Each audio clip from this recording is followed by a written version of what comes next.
My name is Richard and I'm living here at Moor Farm, Petworth, West Sussex. When my father started, his farm was 200 acres and he grew about 110 acres of cereals, and his harvest lasted from middle of July to the end of August, as harvest does now. So he did 110 acres in 5 weeks. We now do that in 1 day. So that is really how it's changed. And the reason it's changed like that is because we have to be very efficient at what we do, and it has to make a profit at the end of the day. In those days, my father employed 2 people on his 200 acres, and today we employ, say, 3 people, and we're doing 3,000 acres. We've had to specialise. We were all mixed farms at one time, but now you're either a livestock farm and all the rules and regulations that go with that, or you're a commodity farm like us, and the investment is huge and you can't invest in everything, so you tend to specialise. I think the global food supply is quite challenging. We've had a series of bad harvests around the world. Consumption of products has almost equaled production. So there's not a lot of room worldwide for there to be a reduction in the amount of food that's needed under the present circumstance. And climate change as well is a big issue. We've had 2 quite difficult harvests in this country recently, and normally we would produce about 15 million tonnes of wheat, and last year we've reduced about 9.5 million tonnes. So that's, an awful lot less. And it's fine, because at the moment you can go and buy it somewhere else from Ukraine and import it. But that might not always be the case. I think food security will be quite an issue for countries worldwide.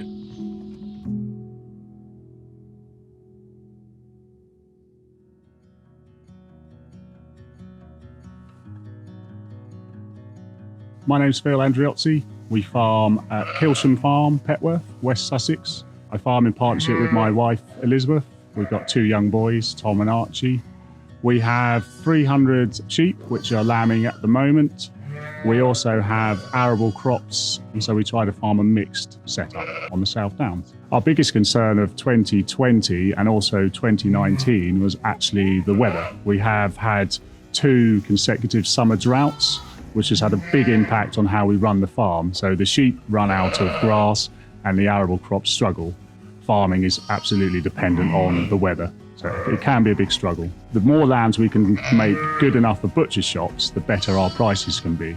So with COVID, a lot more people started shopping at the butcher shops and have actually used local businesses, so that has made demand a bit higher, and then that pushed up. So that's been interesting to see how people's shopping habits have maybe changed, and how the supermarkets are still there and people will soon still shop there. But a lot of people have actually realised farmers markets, butchers shops, all things like that, even people selling milk on vending machines on dairy farms now. So I think the marketing is changing, and I think it will continue to change. There's obviously a growing population on the planet, billions of people, which all need to be fed. Obviously, they are not all going to be fed from one place. The whole world has got to produce that food. And I think it's important that people try to purchase their food locally and also begin to realise what's seasonally food available, rather than just, I want a salad all year round. Actually realise it isn't all year round all the time. I know food's readily available, but begin to be a little bit more thoughtful of what is actually available at this time of year, what can I get, and what should I be aiming to eat. But realise that not all food's factory farmed. Food can be produced ethically, sustainably, and then we can all help each other.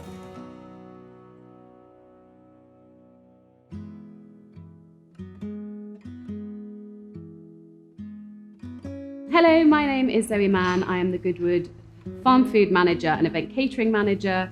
I'm here at Goodwood Home Farm, and I've been at Goodwood for 15 years. Goodwood Home Farm is a 3,000 acre organic farm on a 12,000 acre estate. We produce beef, lamb and pork, and we also have a dairy farm which produces milk, cream and cheese. There's been farming at the Goodwood estate for 300 years. The home farm achieved organic status in 2004. COVID has had an impact on the farm, not necessarily in terms of our day-to-day farming processes, but along the lines of what we do with our products. The meat that we usually raise on the estate goes to our restaurants and goes up to restaurants as far as London. We had to find a home for the goods coming from the farm. We activated a farm shop, which has been incredibly successful and was a benefit to many people because it supported all of the local shopping, and we delivered to some of our vulnerable groups as well. I think the public's perception of shopping has changed. I think people are now looking for a more local and sustainable product to have at home. I think people are also interested in the provenance, the quality and the sustainability of their food. The education of the younger generation in sustainable food management is critical, and it's incredibly important that we educate the younger people in sustainable and ethical farming, food management, where the food comes from, how it's grown and why it's grown that way, more importantly. The ethical and very natural way we raise our animals here is evident in the food that we produce.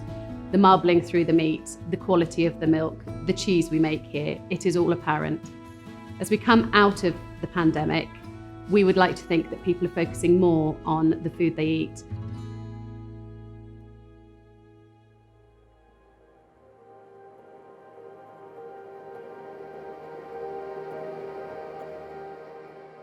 My name's Yvonne Thompson and I work for the charity UK Harvest. We're based in Donington in West Sussex. UK Harvest is a food redistribution charity. What we do is we collect surplus food from farms, supermarkets, shops, restaurants, and we deliver it free of charge to charities in the local area.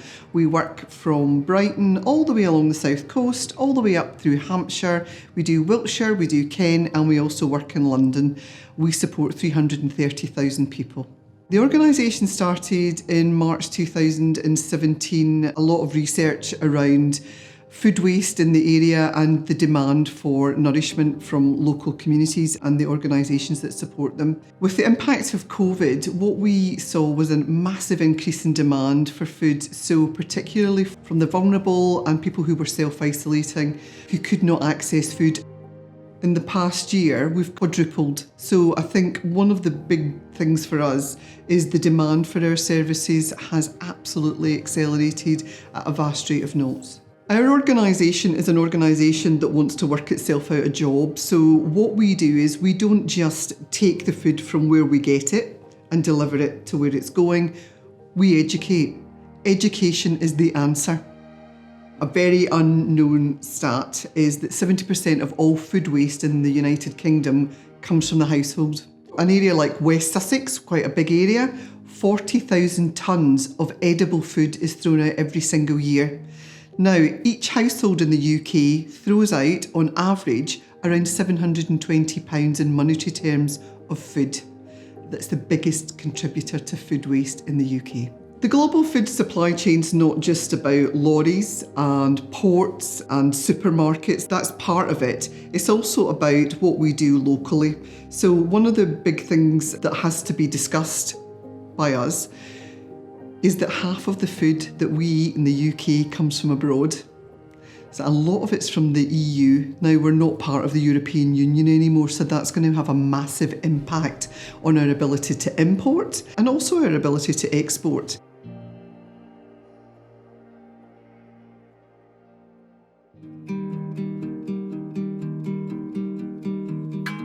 Hello, my name's Emma Crane Robinson and I'm the Education Officer at the Goodwood Education Trust, a charity operating on the Goodwood estate here in West Sussex in the South Downs National Park. What we do here at the Trust is we welcome school visits and visits from colleges and other visiting groups, primarily to Home Farm, the estate's 3,000-acre organic mixed farm. And we welcome these groups to teach them about food, farming, conservation and looking after the environment.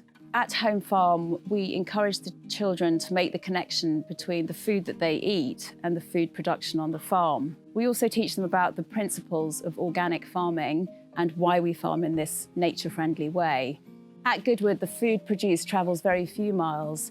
It's produced here on the farm and it's butchered at the farm, and then it's used in our hospitality outlets on the estate. It's also used in the many events, the big events, the Goodwood events such as the Festival of Speed and the Revival. It's true to say that there's a gaping hole in the knowledge of our children about where food comes from and how food is produced. A survey by Cadbury in 2017, and I don't think things have changed much today, show that 1/3 of British children don't know where milk comes from. 2/5 of children think that cows drink milk and don't produce it. And I think educating children about food and the origins of food is critical. You know, we can't expect children to care about the environment if they don't know about it.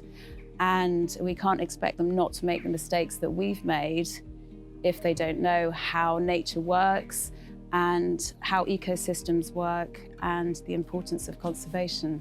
You know, children are really great at encouraging their parents to be better, and we hope that the message trickles through in that way.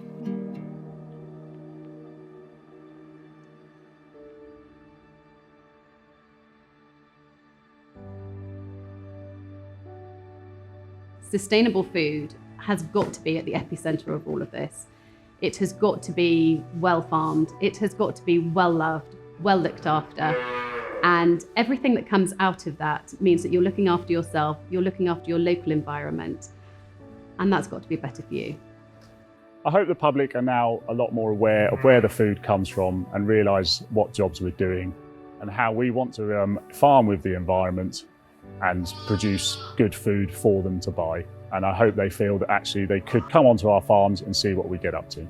Shop local, use a shopping list when you shop, learn to love your freezer, use your fridge properly, learn to cook and be creative. There is a school of thought that says that we should cut meat and dairy out of diet altogether. But I don't believe that that is the case, and I don't think that's realistic. I think we need to reduce our reliance on meat and dairy that has been produced unsustainably. And I think we need to demand that the meat and dairy that we buy is produced sustainably. All farmers enjoy what they do. That's why they do it. Allow them to enjoy it and enjoy it with them.